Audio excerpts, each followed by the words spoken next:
Ahora resulta que el lugar que ocupamos en la jerarquía social y organizativa es el mejor predictor de nuestra salud. Es el descubrimiento más revolucionario de los últimos 30 años. Y van a ver por qué en redes en unos instantes.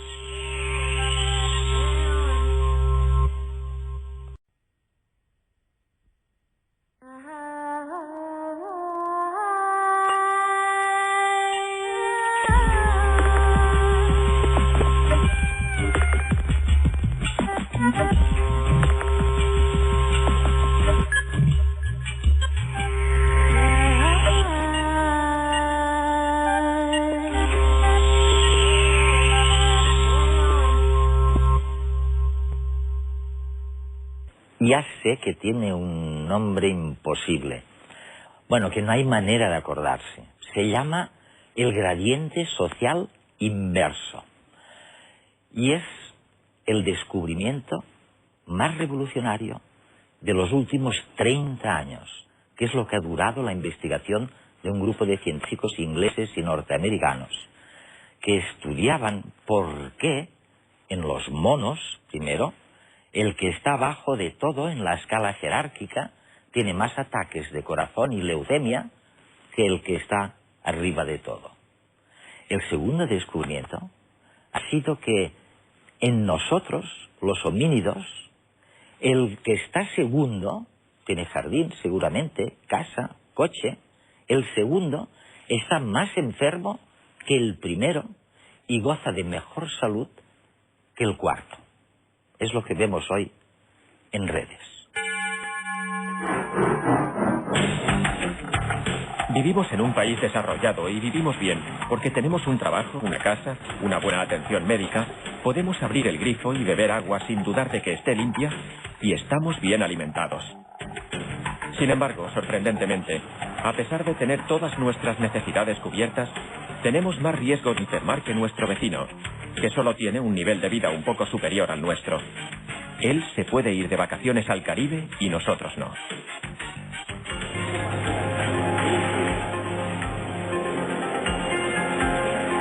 Es injusto, pero lo que estamos diciendo es que la posición que ocupamos en una determinada jerarquía social está muy relacionada con nuestra salud y con nuestra esperanza de vida. Es lo que la ciencia ha bautizado como el síndrome del estatus y determina el riesgo a enfermar según nuestra posición social. Esto no implica que necesariamente vayamos a enfermar más que nuestro vecino, tan solo que tenemos más probabilidad de enfermar que él. No es una cuestión de ricos y pobres, es algo que nos afecta a todos, cualquiera que sea nuestra posición en la jerarquía. ¿Sabías que hasta los actores de Hollywood que reciben un Oscar viven más tiempo que los que se quedan sin el premio?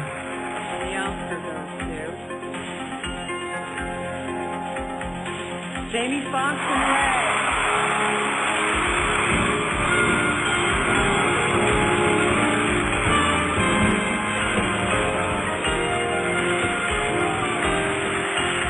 Pero además, no se da solo en jerarquías basadas en el dinero. Todos formamos parte de colectivos sociales que se organizan en jerarquías. No solo nos afecta a todos, sino que afecta a todas las enfermedades, desde la diabetes o las enfermedades mentales hasta los accidentes y la violencia. Hasta ahora creíamos que nuestra vida social y nuestra salud eran independientes. Sin embargo, este descubrimiento nos demuestra que el lugar que ocupamos en nuestro entorno social también es un componente más de nuestra salud, junto con la dieta, el ejercicio, los genes. Pero, ¿por qué sucede? ¿Por qué nuestra posición social es capaz de afectar tan directamente a nuestro bienestar? ¿Y cómo podemos aplicar este nuevo conocimiento a nuestras vidas? ¿Podemos seguir siendo optimistas una vez sabemos esto?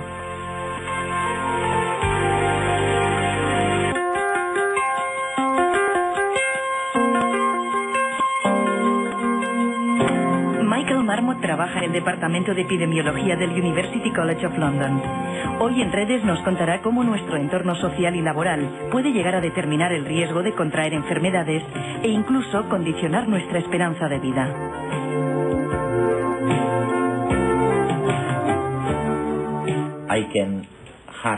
Me cuesta creerlo. Y me temo que nuestros telespectadores, bueno, les va a pasar lo mismo. Después de años de investigación, has llegado a la conclusión de que los funcionarios que están en el escalafón más bajo de la jerarquía tienen 4 veces, no media ni 1,5, sino 4 veces más riesgo de muerte que los funcionarios de arriba del todo de la jerarquía. Oye, es cierto. Totalmente cierto. Y lo interesante es que yo, como la mayoría de la gente, cuando inicié la investigación me esperaba algo distinto. Partía de 2 ideas preconcebidas que formaban parte de la sabiduría popular. La primera es que los pobres padecen más enfermedades. Pero con pobres no me refería a la gente que desempeña un trabajo estable en la administración pública británica, sino a los que viven en barriadas, en guetos, con enfermedades como la tuberculosis, enfermedades infecciosas. Y la segunda idea, que como la mayoría de gente tenía prefijada, es que las personas con un estatus más alto tienen más riesgo de sufrir un ataque al corazón. Por culpa del estrés.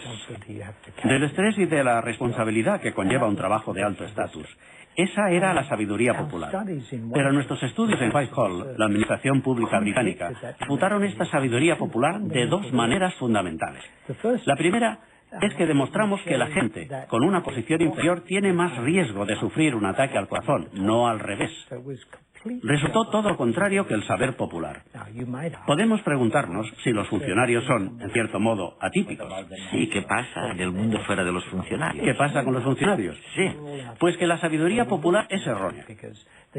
Al analizar las cifras nacionales, corroboramos los resultados del gobierno británico. La gente con una posición inferior presentaba un índice de mortalidad por cardiopatía superior a la gente de mayor estatus. Exactamente lo que observamos con los funcionarios, salvo que ahí la situación era más extrema. Las diferencias entre las categorías superiores e inferiores eran más acusadas, e incidiré sobre este punto más adelante. Pero el segundo tema fundamental que surgió con el estudio de los funcionarios fue que no solo la pobreza se vinculaba con una mala salud, sino también el hecho de tener un estatus bajo. Exacto, ¿no? Y esta diferencia es muy importante porque con los funcionarios observamos un fenómeno gradual. No es que solo las categorías inferiores tuvieran peor salud que las categorías superiores, sino que los de la segunda posición tenían peor salud que los de Arriba del todo. Arriba del todo, exacto. Y los de tercera posición tenían una salud peor que los de la segunda, así a lo largo de toda la jerarquía. Y te preguntarás, ¿por qué surge esta jerarquía en gente que no es pobre? Exacto, ¿no? Gente que tiene un trabajo estable, gana dinero y sin embargo presenta más riesgo que la gente con un poquito más de dinero. Es increíble, ¿no? Imagínate, yo tengo una licenciatura, por ejemplo. Sí. Así que mi riesgo de mortalidad es superior al de alguien con un máster. Bueno, en uno de tus artículos, y en concreto en uno de tus libros, un libro fantástico, El síndrome del estatus, tú sostienes que, bueno, aportas datos que demuestran que los actores de Hollywood, los que han ganado un Oscar, viven más que los que han sido nominados pero nunca laureados. Increíble. Y 4 años más. 4 años. Tal vez 4 años no parezca mucho. ¿Cuál es la diferencia entre 82 y 86? Te preguntarás, no parece demasiado. Pues bien, en Gran Bretaña se ha calculado que si pudiéramos erradicar estadísticamente las cardiopatías, simplemente eliminarlas, sin reemplazarlas con nada, añadiríamos 3,6 años a la esperanza de vida. Lo que es mucho. 4 años es una barbaridad. Es como reducir el riesgo de cardiopatía de la media a 0. Volveremos a este asunto de la autoestima, de la búsqueda de causas. Pero antes me gustaría que el público captara, que nuestros telespectadores captaran el mensaje fundamental. Lo que tú estás diciendo, de hecho, es que la salud o la mala salud no es algo que les afecte a ellos, entre comillas, a los pobres. Lo que dices es, cuidado, basta de bobadas de ricos y pobres. Esto nos afecta a todos, a cada uno de nosotros. Exactamente. Y es muy distinta tu salud en función del lugar que ocupes en la jerarquía social, en la vida social. Este es el mensaje. Y esto, añadiría, es bastante fundamental. Porque nadie, repito, nadie se declarará públicamente a favor de la pobreza. Nadie está a favor de la pobreza. Pero si pensamos, bueno, este es el problema de los pobres, que se ponen enfermos. Entonces solucionemos esto, abordemos el asunto de la pobreza y todo arreglado. Pero es que la desigualdad es algo distinto. Todas las sociedades tienen jerarquías, no podemos eliminarlas. Pero hay aquí una sociedad jerárquica donde la gente corriente, que se considera a sí misma clase media y que ocupa la franja intermedia, tiene una salud más deteriorada que los que están por encima suyo. Y mejor que los que están por debajo. O sea que ellos también viven el concepto de lo que supone la clase baja. Tal cual, tal cual. Así que es nuestro problema, tal y como decías. No es que estén ellos, los pobres, y nosotros, los no pobres. Ellos, los pobres, con mala salud, y nosotros, los no pobres, bendecidos con una salud razonable. Es nuestro problema. Y parto del supuesto básico de que la salud que goza la gente, que está arriba de todo de la jerarquía, tiene que ser un nivel de salud que todos podríamos tener. Y que todos los que están por debajo de ese nivel tienen una salud que no es tan buena como podría ser si equiparáramos su salud a la de los que están arriba del todo de la jerarquía. ¿Qué pueden tener en común los babuinos del Serengeti y los funcionarios del Reino Unido? Pues que la jerarquía en la que viven genera un gradiente social en su salud. Es el síndrome del estatus. Cuanto más alta sea su posición en la jerarquía, menos riesgo tendrán de sufrir un cáncer o un ataque al corazón. ¿Pero es nuestra propia naturaleza o la sociedad la que genera este gradiente? El hecho de que las jerarquías se den tanto en humanos como en muchos otros animales sociales indica que el gradiente de salud es una consecuencia inevitable de nuestra adaptación evolutiva. Y es que desde que los humanos éramos monos, el estatus ha sido una característica ligada al éxito en el emparejamiento. A más estatus, más probabilidad de transmitir genes a la próxima generación. El instinto no perdona y la búsqueda del estatus se convierte en algo propio de nuestra naturaleza. Pero el gradiente de salud no solo se debe a la biología, la sociedad también tiene su importancia. Así, los factores ambientales juegan un papel básico en el tipo de jerarquía que se establece. Y los diferentes tipos de jerarquías tienen diferentes consecuencias en el síndrome de estatus.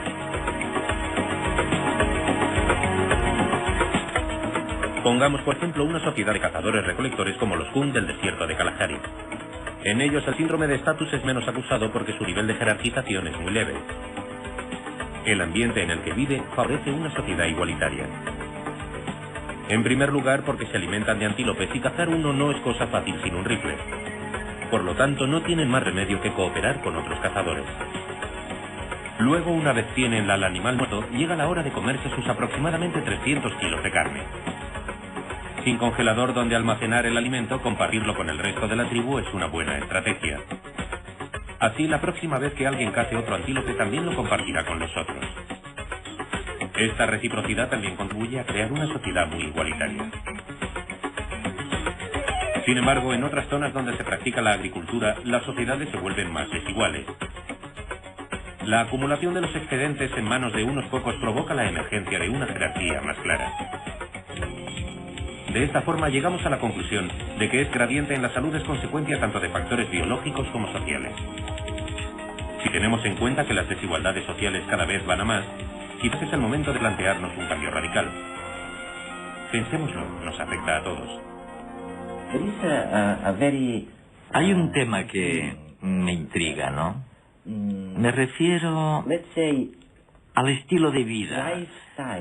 Ese estilo o ese alto estilo de vida que nos perjudica, que nos induce a fumar o tal vez incluso a tomar droga, a viajar muchísimo, a no dormir lo suficiente, todo esto. Tendemos a pensar que ese tipo de vida es el responsable de gran parte del riesgo. Pero según tu estudio, afirmas que en realidad responde o contesta menos de un tercio del gradiente social de mortalidad. Sí. Menos de un tercio. Y yo me pregunto entonces, oye, ¿qué hay de los otros 2 tercios? Nosotros, bueno, la sociedad, permíteme que te lo explique. Verás, realizando este programa de investigación durante los últimos casi 30 años, 30 años. Hemos tenido que descartar una idea preconcebida tras otra. Tuvimos que descartar la idea de que se trataba únicamente de pobreza o no pobreza, porque es un gradiente. Tuvimos que descartar la idea de que las cardiopatías eran más habituales en la clase alta. Es al revés. La siguiente fue, tiene que ser el estilo de vida. Sabemos por qué la gente padece del corazón u otras enfermedades. Fuma, tiene sobrepeso, no hace ejercicio, no come adecuadamente. Tiene que ser el estilo de vida. Esta era la siguiente idea preconcebida. Pero examinémosla empíricamente en lugar de basarnos en algo preconcebido. Veamos qué dicen las pruebas. Fumar, por ejemplo. Fumar es una causa importantísima de muerte, ya lo sabemos. Y mi investigación no lo niega en absoluto. Se trata de una causa de muerte terriblemente importante. Pero ¿qué parte del gradiente social explica respecto a la mortalidad? Y la respuesta es no más del 20%, no más del 20%. ¿Y entonces qué es?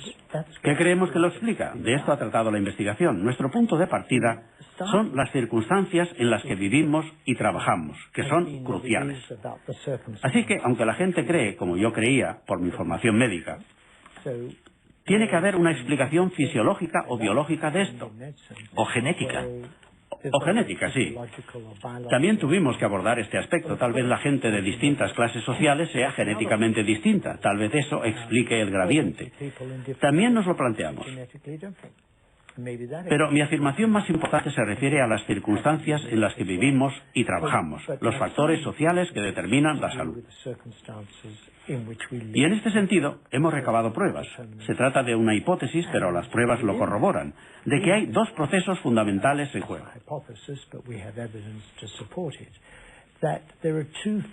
El primero es cuánto control ejerce la gente sobre su vida, su grado de autonomía.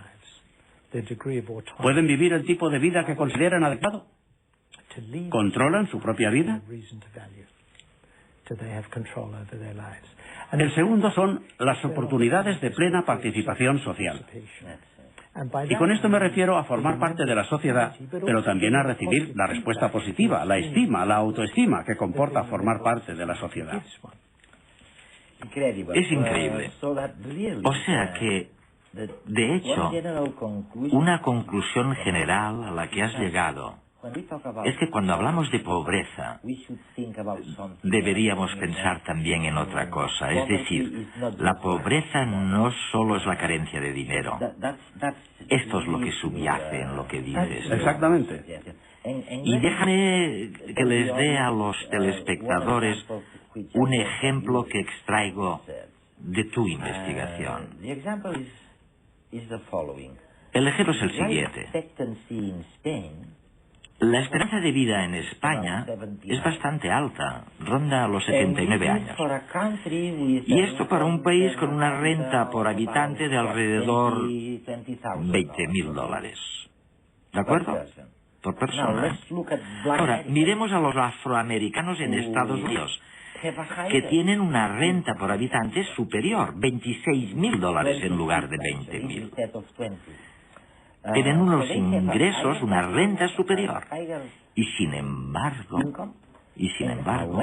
su esperanza de vida es de 71 años, apenas 71 años, mucho menor que la de los españoles. Y para mí esto es fantástico y al mismo tiempo confuso. Pues bien, es muy importante, porque cuando la gente piensa en el gradiente, lo primero que piensan es en el dinero, los ingresos.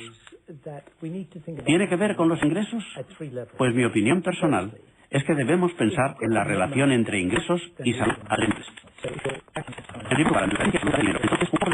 Si te encuentras en el África subsahariana, con una esperanza de vida de 34 o 35 años, sin calorías para alimentar a tus hijos, sin agua limpia, sin un lugar donde resguardarte, entonces una pequeña cantidad de dinero cambiaría las cosas.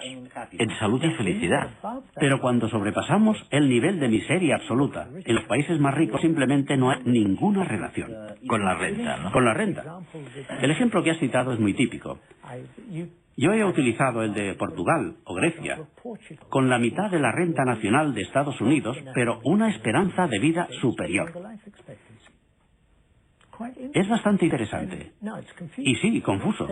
Tomemos pues exactamente tu ejemplo. Si se lleva a cabo un estudio en Estados Unidos sobre la gente con unos ingresos de $20.000 anuales y los comparamos con la gente que gana $35.000, la media de Estados Unidos, veremos que los que ganan $20.000 tienen más riesgo de mortalidad que los que ganan $35.000. Y te preguntarás, un momento, ¿y cómo puede ser que un país con una renta de $20.000 no tenga una mortalidad superior que la de un país con $35.000? Creo que el motivo es que lo importante no es el dinero en sí mismo, sino la posición en la jerarquía. El dinero dentro de un país nos da una idea de la posición en la jerarquía. Dentro de los Estados Unidos, la gente con una renta de $20.000 ocupa una posición inferior en la jerarquía que la gente que tiene una renta de $35.000, que a su vez presenta una mortalidad más elevada que la gente que gana $70.000. Se trata de la posición de la jerarquía, en la jerarquía, no del dinero en sí mismo. Así mi segunda afirmación sobre el dinero. La primera es, si tienes muy poco, un poquito, cambia las cosas. La segunda es, más allá de la miseria absoluta, no se trata de lo que tienes, sino de lo que tienes en relación con los demás en una sociedad. ¿Y por qué es importante? Porque lo que tienes en relación con los demás en una sociedad determina lo que puedes hacer en esta sociedad. Con relación a los otros. Hasta ahora hemos visto por qué surgen las jerarquías y su estrecha relación con el síndrome de estatus.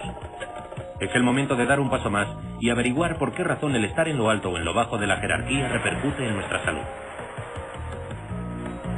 Para Michael Marmot, es el control que tenemos sobre nuestras vidas lo que determina que tengamos una salud mejor o peor. Pero ¿a qué nos referimos con control? Un pesimista nos dirá que nadie tiene control sobre su vida, ya que no podemos evitar que cruzando la calle nos atropelle un coche o que un huracán arrolle nuestra ciudad. Pero en este caso nos referimos a otro tipo de control. Imaginemos una fábrica que está a punto de cerrar. El director está muy preocupado. No sabe qué será de su futuro y además se siente muy mal porque el cierre dejará a decenas de trabajadores sin empleo. Su secretaria también está muy preocupada. Tiene 2 hijos y su marido está en el paro. Sabe que si se queda sin trabajo no tendrán dinero para pagar las facturas y la hipoteca. Son 2 situaciones complicadas, pero el control sobre las circunstancias es muy diferente. El director sabe que aunque tenga que cerrar la fábrica, con sus contactos y relaciones conseguirá otro empleo. Además, con el sueldo de su mujer abogada no tendrán ningún problema para llegar a fin de mes. En cambio, la secretaria no tiene ningún control sobre las circunstancias. Cierran la fábrica y se queda sin trabajo, sin dinero y con la completa incertidumbre de cómo podrá superar el bache si es que lo supera. Y es que una situación similar es muy diferente para alguien que tiene recursos psicológicos, sociales y financieros para afrontar un problema que para el que no los tiene. Y la salud también sufre las consecuencias. Esta pérdida de control es una situación estresante, y es precisamente el estrés que desgasta la salud. Pero ¿cómo un estímulo psicológico se traduce en una reacción fisiológica que nos hace más propensos a enfermar? El primero en reaccionar es el cerebro, que identifica la situación como estresante y ordena la liberación en el torrente sanguíneo de 3 tipos de hormonas: la adrenalina, la noradrenalina y el cortisol. Estas son las responsables de los síntomas típicos del estrés, como la sudoración o la aceleración del pulso cardíaco. Pero también de que nuestros sentidos se pongan alerta y de que se incremente la energía de que disponemos para una posible lucha o huida. El cuerpo responde de manera adecuada a una situación concreta. El problema surge cuando las circunstancias que activan el mecanismo del estrés se mantienen constantemente. Nuestro cuerpo no está diseñado para vivir en un estado de estrés constante y las consecuencias afectan a nuestra salud. O sea que en realidad, para que los políticos, como deberían hacer, se ocupen realmente de la salud pública e incluso de la felicidad individual, deberíamos analizar mucho más el modo en el que funciona nuestra sociedad, nuestro lugar en la sociedad, lo que nos fuerzan a hacer. Hay algunas claves para diseñar reformas posibles más allá de lo que se nos ocurre cuando pensamos en ricos y pobres. Digo, y de erradicar solo la pobreza del mundo. Bueno, permíteme que responda a esta pregunta de un modo algo indirecto, hablando primero de los primates no humanos. Y es bastante importante, porque si pensamos en humanos, entonces creemos que la culpa es del totalitarismo, o el capitalismo, o el comunismo, o la globalización, o algo así. Tendemos a achacar todos los males de la sociedad a alguno de estos sismos. Pero cuando observamos los babuinos o los macacos u otros primates no humanos, ¿qué encontramos? Un gradiente en la salud, un gradiente social. Encontramos jerarquías también. Y entonces piensas, un momento, si los babuinos tienen un gradiente en la salud, no puede ser por falta de asistencia médica, porque los babuinos carecen de ella. No puede ser por fumar o beber alcohol, porque los babuinos no lo hacen. Así que gran parte de los sospechosos habituales quedan descartados. Pero tampoco puede ser el comunismo, el fascismo, o lo que sea. No, tampoco.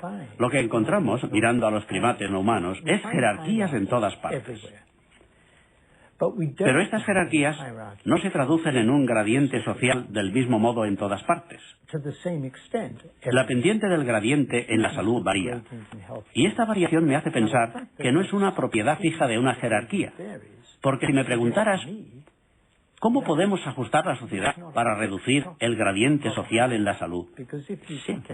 ¿Intentarías eliminar las jerarquías? La respuesta es no. Todas las sociedades tienen jerarquías. Pero las implicaciones de ocupar un lugar bajo en la jerarquía sobre la salud pueden modificarse. Reflexionemos sobre ello. Si pensamos que la autonomía y las oportunidades de participación de la gente están vinculadas fundamentalmente a su posición en la jerarquía, lo primero que cabe preguntar es, ¿qué ofrece la sociedad a las personas? Si organizamos nuestros asuntos para que las personas sean responsables de la educación, del transporte, de encontrar un trabajo al que puedan dar sentido, de encontrar el dinero para pagarse la cobertura sanitaria, entonces los que tienen menos dinero o no son capaces de enseñar a sus hijos o no tienen un coche adecuado para el transporte, están en desventaja. Si por el contrario la sociedad dice, brindaremos una educación de calidad a todo el mundo, por lo menos hoy en día se acepta que esto es responsabilidad de la sociedad. O dice, facilitaremos asistencia sanitaria a todo el mundo y un buen sistema de transportes y cuidado para la gente mayor. En ese caso, la situación de cada persona en la jerarquía no determina su acceso a estas cosas importantes que se consideran bienes públicos. Y los que ocupan un lugar bajo en la jerarquía no están tan desfavorecidos.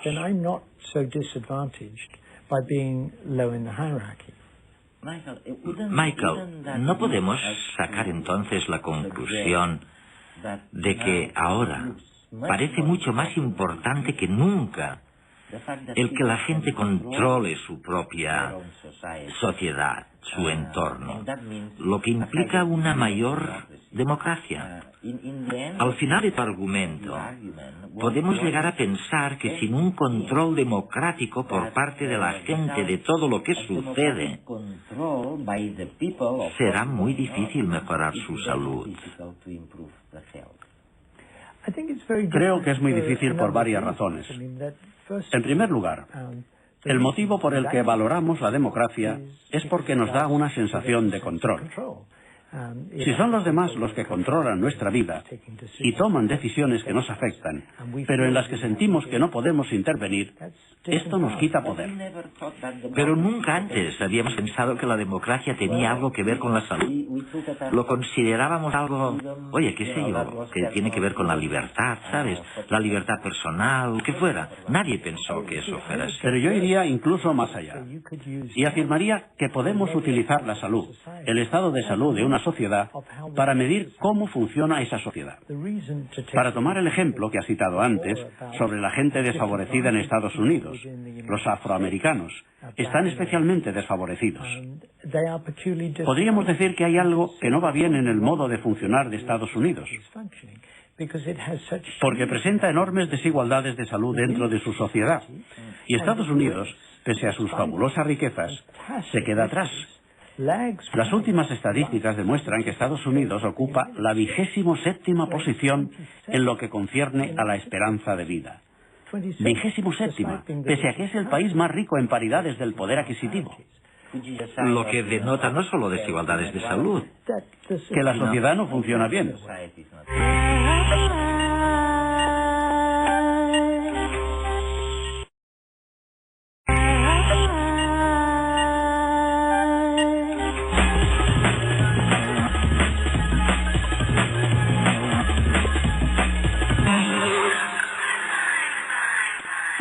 La buena vida no es sinónimo de salud.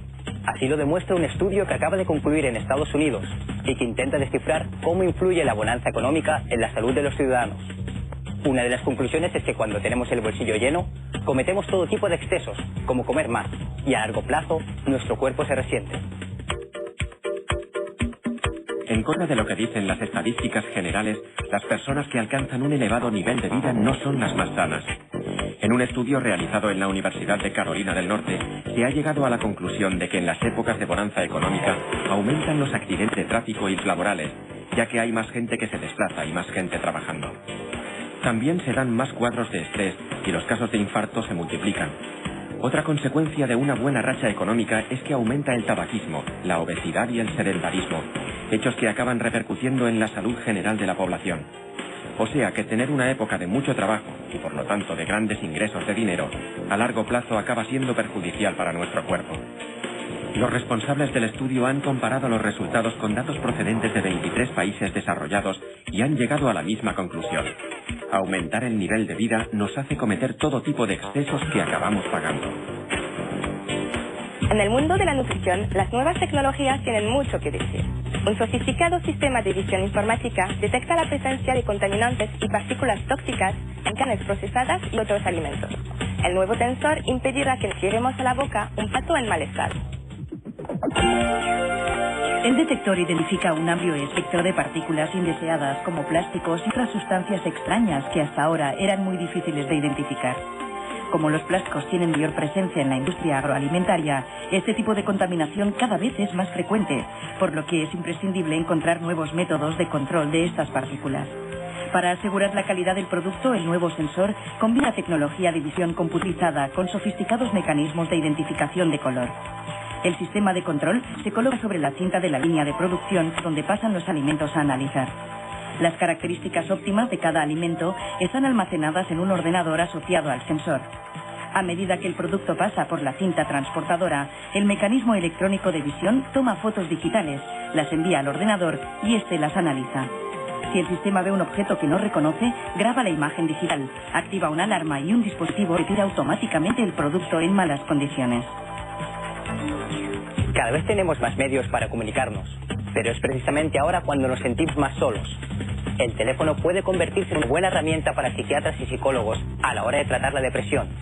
Y es que una investigación ratifica que una buena manera de paliar los cuadros depresivos es hablar por teléfono.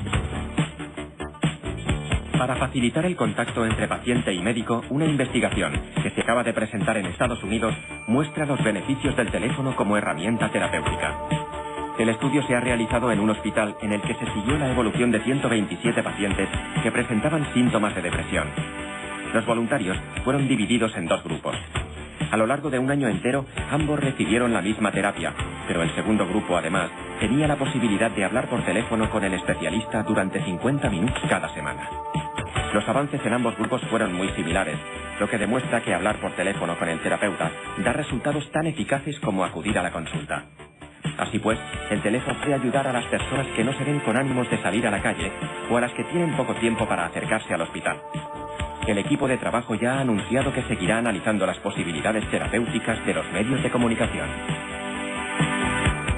Mientras la NASA se plantea futuras misiones a la Luna con astronautas de carne y hueso, los japoneses quieren ir un poco más allá. La Agencia Espacial Nipona está preparando un proyecto para instalar una base permanente en la Luna que estará habitada exclusivamente por robots humanoides.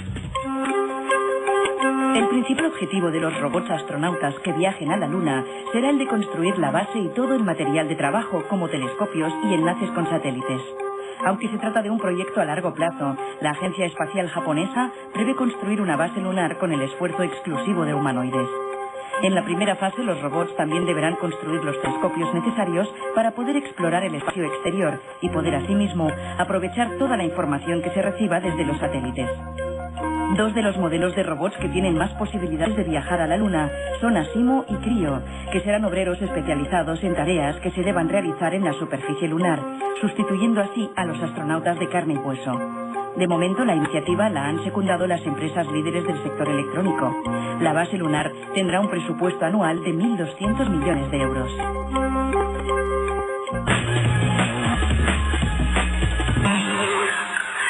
Bienvenidos a, la segunda parte de redes. Y miren, en redes, yo qué sé, debemos llevar como 400 programas. Y yo creo que de los 400 por lo menos uno habrá habido que sea interesante, ¿no? Si lo ha habido, yo lo que les sugiero es que el de hoy es todavía más interesante, por dos cosas. Primero, porque estamos tratando de algo que afecta a todo el mundo, la salud. Y segundo, porque estamos analizando lo que yo considero, a lo mejor mis invitados no están totalmente de acuerdo, yo considero el descubrimiento más revolucionario de los últimos 30 años. Nosotros sabíamos que los chimpancés, por ejemplo, que el último chimpancé, el que está debajo de todo en la jerarquía de los monos o de los chimpancés, tiene más ataques de corazón y está más enfermo que el que está arriba. Bien, si no lo sabían, estoy seguro que lo podían imaginar.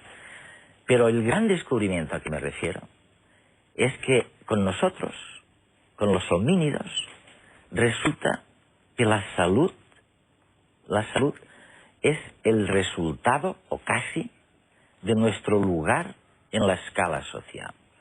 Y se da el caso impresionante, Antonio, por ejemplo, de que, digamos, el que está colocado en segundo lugar en la escala jerárquica, este tiene más ataques de corazón y está más enfermo que el primero, pero goza de mejor salud que el tercero. Y esto supone, yo creo, un cambio revolucionario, ¿no? En el sentido de que ya no es un problema de pobres y ricos, es un problema que afecta a todo el mundo. ¿Yes or no? ¿Sí o no? Sí. Sí. Efectivamente, lo que tú dices que es un descubrimiento revolucionario, ¿no? Yo creo que lo que tiene, sobre todo, no sé si el más revolucionario, digamos, ¿no?, de las últimas décadas de la ciencia, sí, pero lo que sí es, claramente, es importante porque afecta a todo el mundo y sobre todo porque permite que hablemos más concretamente y podamos trabajar y podamos seguir estudiando en cómo la estructura y la organización social afecta, lo social afecta a la salud de las personas, que es algo que tendemos a ver única y exclusivamente como físico, ¿no? Es decir, como enfermedades y demás, ¿no? Entonces yo creo que ese es uno de los aspectos más importantes, la constatación científica de que lo social, el cómo nos organizamos socialmente, donde estamos, incide en la salud, en la mortalidad, en la esperanza de vida de las personas. Karma, y eso lo que quiere decir, y tú también eres una epidemióloga, médico, que ha estudiado profusamente estos temas, esto quiere decir que la salud es, en cierto modo, un indicador de las desigualdades sociales. Y tú has empezado o has terminado. Hace muy poco has publicado un libro que veo aquí encima, con Joan Benach, ¿no?, que ha estado también en el programa, en el que habéis estudiado este fenómeno concreto en Cataluña. ¿Por qué no me haces 5 céntimos, como decís en Barcelona, de esto? Sí, a ver, este es un libro que Joan y yo hemos coordinado, pero que han colaborado 19 personas. Me gusta también decirlo porque hay el trabajo de muchos investigadores y investigadoras. Lo que intentamos en este libro es describir cómo están las desigualdades en salud en Cataluña y compararlo con otro libro que justo publicamos hace 2 años.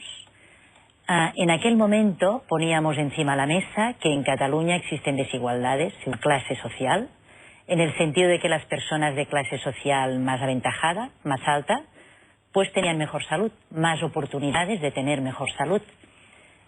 Y esto quedaba muy claro con los distintos datos de la encuesta de salud de Cataluña del año 94 o con las estadísticas de mortalidad. Ahora queríamos saber si estábamos igual, habíamos mejorado, habíamos empeorado. Estamos igual. O sea, seguimos teniendo desigualdades. No podemos decir que en estos años en Cataluña las desigualdades hayan aumentado, cosa que a nivel de la literatura científica muchas veces se habla de que las desigualdades entre clases sociales aumentan. Cada vez hay más diferencias entre los que tienen mejor salud y los que tienen peor, los demás clases aventajadas y el resto. Aquí en Cataluña de momento decimos que estamos igual, pero tenemos desigualdades. O sea que un poco en contra a lo mejor de una conclusión básica de tu libro, lo que me estás diciendo al mismo tiempo es que como yo no puedo imaginar que el acceso a la salud y el cuidado a la salud pública ha bajado estos años, si la situación sigue siendo la misma, probablemente se deba a otras razones, el que no haya mejorado. A lo mejor se debe a cosas como las que de las que habla Marmot, es decir, el lugar en la escala social. ¿Qué hace esta mujer o este hombre en su trabajo? ¿Le dejan controlar su entorno un poco? O... Antonio, ¿me corriges? Sí. Yo un poco lo que estudiamos últimamente, ¿no?, es cómo si han aumentado o disminuido, ¿no?, las desigualdades en el estado de salud en el conjunto de España, ¿no? Sí. Y hemos estudiado qué es lo que pasaba entre 1987 y 2001, ¿no?, es decir, hasta los datos más recientes, ¿no? Y lo que hemos evaluado es, aparte de otras cosas, un indicador que es el estado de salud de la población, y lo hemos estudiado en función de clase social, del nivel educativo de la gente, etcétera, ¿no? Y lo que sale en ese periodo de 87 a 2001 es, según el nivel educativo, un aumento de las desigualdades en el estado de salud entre las personas del 87 al 2001. Es decir, las desigualdades en salud en el conjunto de España, según nivel educativo, han aumentado, tanto para hombres como para mujeres. Eso es importantísimo, porque te vuelvo a decir lo mismo. Bueno, tú mismo me lo has dicho. El nivel educativo ha aumentado. Exactamente. No me creo que haya disminuido la oferta de sanidad, la oferta pública de servicios. Y sin embargo me dices, oye, se han incrementado las desigualdades sociales. Exactamente. O sea que, ¿por qué no miramos un poco? Os voy a pasar un reportaje que intenta analizar un poquito lo que tú dices. ¿Cuál es la situación de la salud, de las disparidades de salud en España? No estamos hablando de un problema de pobres, ricos exclusivamente. Estamos hablando de que la desigualdad afecta a toda la escala social. ¿Qué ejemplos podríamos poner de desigualdades en salud, por ejemplo, en España o en otros países? Pues, por ejemplo, en el hecho de que los desempleados tienen 2 veces peor salud mental que las personas que tienen trabajo. Por ejemplo, como las personas que tienen contratos temporales tienen entre 2 o 3 veces más riesgo de tener un accidente mortal, un accidente de trabajo, mortal o no mortal, en comparación con las personas que tienen un contrato de trabajo permanente. Un equipo de expertos de la Universitat Pompeu Fabra de Barcelona, liderados por Joan Banach, ha realizado un estudio para determinar hasta qué punto nuestro entorno ambiental, social y personal puede influir en nuestra salud. Bueno, el estudio que hemos realizado fundamentalmente es un análisis geográfico de la mortalidad en España en 2.200 áreas geográficas. Estamos acostumbrados a ver España en comunidades autónomas o en provincias. Nosotros hemos analizado un nivel geográfico mucho más detallado. Hemos analizado la mortalidad en 9 años.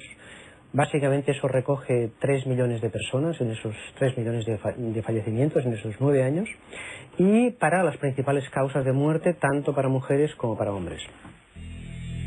En los mapas resultantes se indican las zonas con mayor mortalidad en color marrón, mientras que las de menor mortalidad se señalan en verde. Sorprendentemente y con independencia de las enfermedades causantes de la muerte, todos los mapas repiten un mismo patrón. La esperanza de vida es mucho menor en el sur de la península que en el norte.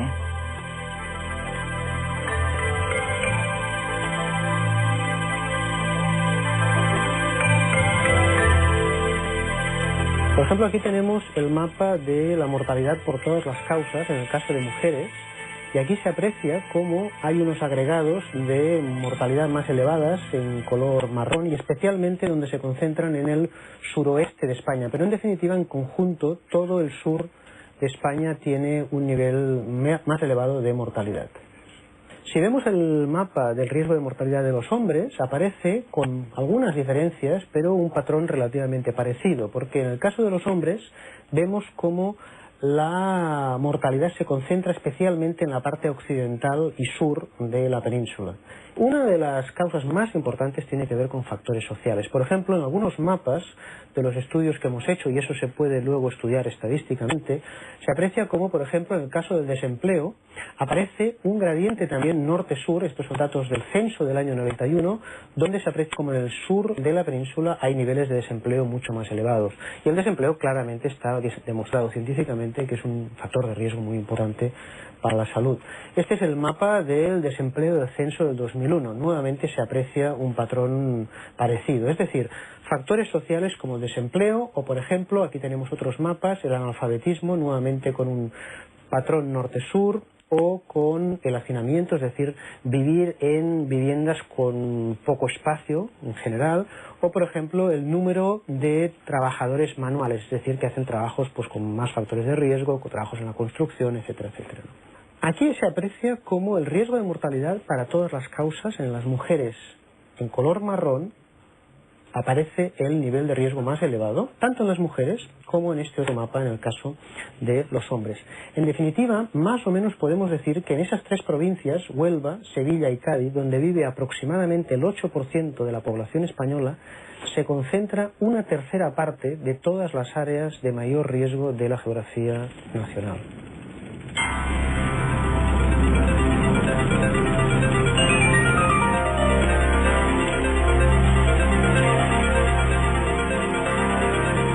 Tendemos a pensar que los problemas de salud derivan de problemas genéticos, biológicos, los estilos de vida y la atención sanitaria. Y estos elementos son todos ellos muy importantes y, sin embargo, los factores sociales, ambientales y laborales tienen hoy día claramente un peso muy importante. Las enfermedades son problemas históricos y problemas sociales. Por ejemplo, si nosotros nos imaginamos a una mujer que atiende a un servicio de urgencias en un hospital con un infarto de miocardio, todo el mundo tiende a pensar en esa mujer como un problema fisiológico o biológico, pero también hemos de pensar en esa mujer, en ese infarto, como todos los problemas en su vida familiar, en su vida laboral, en su vida social, en el barrio donde vive, etcétera, etcétera, que finalmente se traducen en el daño en su biología. Por tanto, se puede decir que desde la vida intrauterina hasta la muerte, todos los procesos biológicos están mediados por los factores sociales.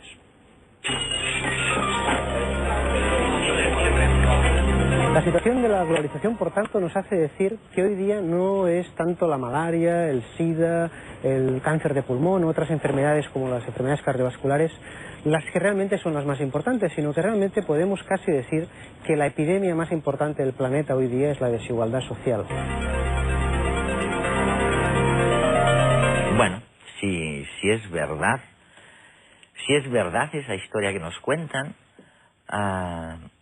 resulta que la salud probablemente es el mejor predictor de las desigualdades sociales. Dime la salud que tienes y te diré lo clasista que es tu sociedad, ¿no? Clasista, para utilizar una palabra entre otras. Dime, esto es, por ejemplo, en Andalucía o a nivel de España, Antonio, ¿es verdad eso? Es así, es decir, yo creo que casi podríamos decir que la salud es como un notario de la vida, ¿no? O de cómo funciona una sociedad, ¿no? Decía antes que en España las desigualdades en salud, en el estado de salud, han ido aumentando, ¿no? Desde los años 80 hasta el... En Cataluña no, pero vamos, Cataluña no, están pero, estancadas. Digamos, aumentan ligeramente, ¿no? Entonces la pregunta es, ¿cómo en un país que ha reducido, por ejemplo, el desempleo, ¿no?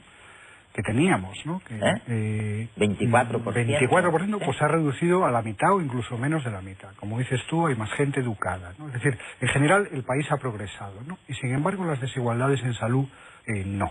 ¿Vale?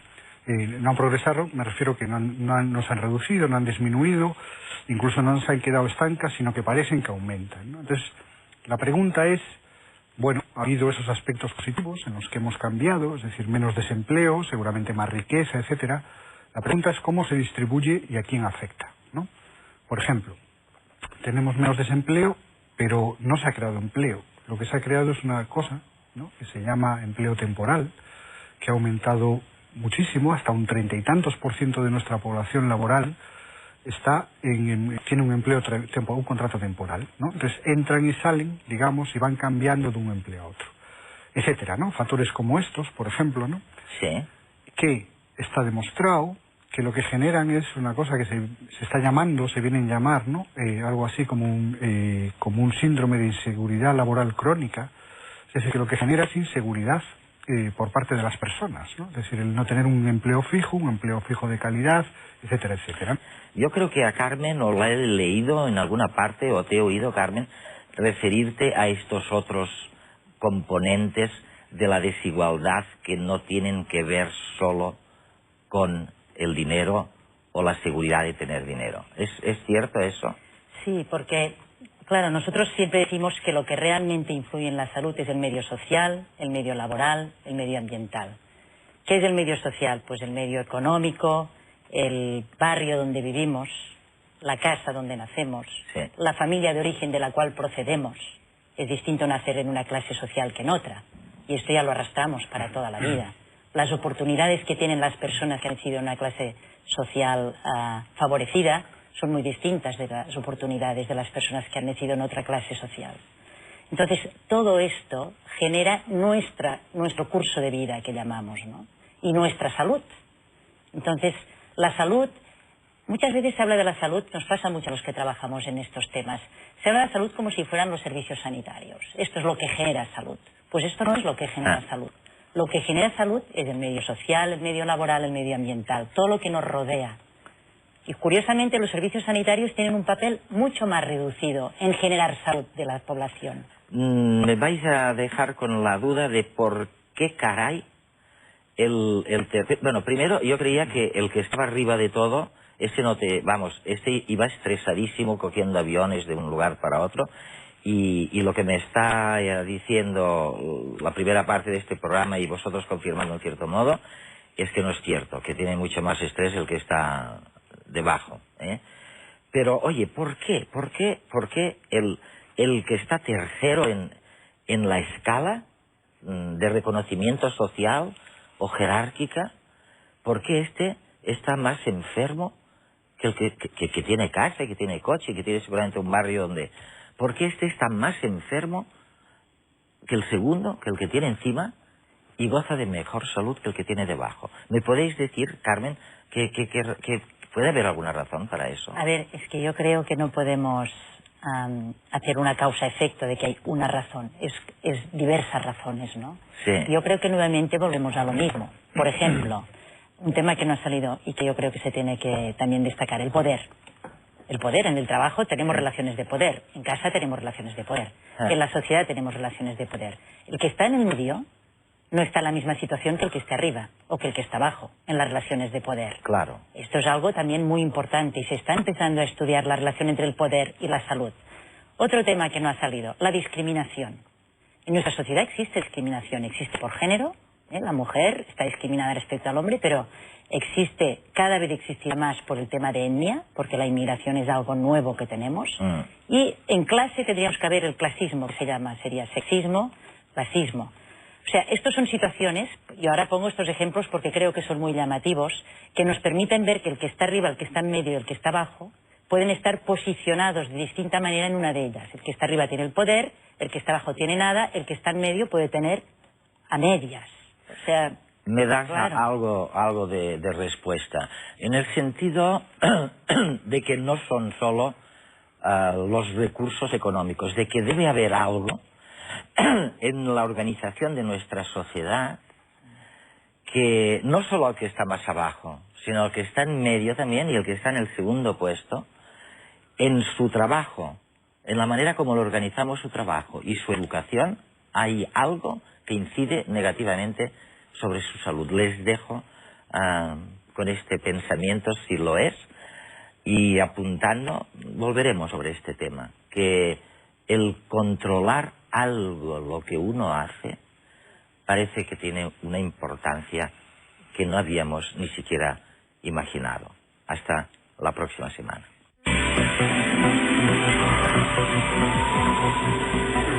Esta temporada, el concurso La Cuestión Rex os propone un viaje al futuro. ¿Te atreves a imaginar cómo será el mundo en el año 2105? Nanorobots que se replican, actualizaciones de nuestro software genético, cambio climático. ¿Cómo afectarán a nuestra vida cotidiana, a nuestra manera de relacionarnos? Puedes responder con un texto o con un formato audiovisual. Consulta las bases del concurso en nuestra página web. Atrévete a ser creativo sin olvidar el rigor. Nuestros horizontes se amplían exponencialmente. ¿Cómo te imaginas el mundo dentro de 100 años?